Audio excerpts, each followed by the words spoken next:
जिंदगी उदास को के गोरी तू गैलू नो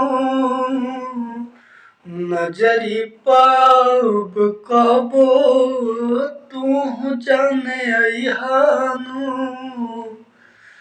तोहरा से निमन हम जिनकी जीले हबनो तोहरा के कबो नजरी ना देखबनो तोहरा के कबो हम नहीं देखबनो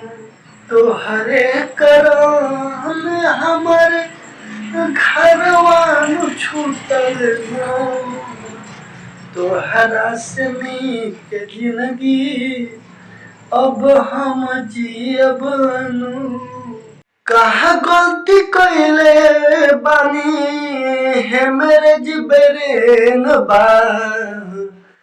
अभिले भतार हो उमेरी एक दिन बा से जिया पचाते दहिया बाट कम जोड़ हो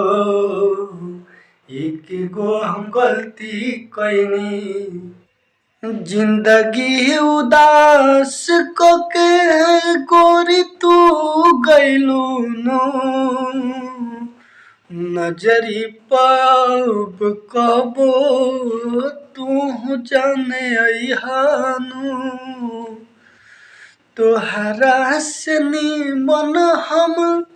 जिनकी जीले हबनो तोहरा के कबो हम नहीं देखबनो तोहरे करन हमर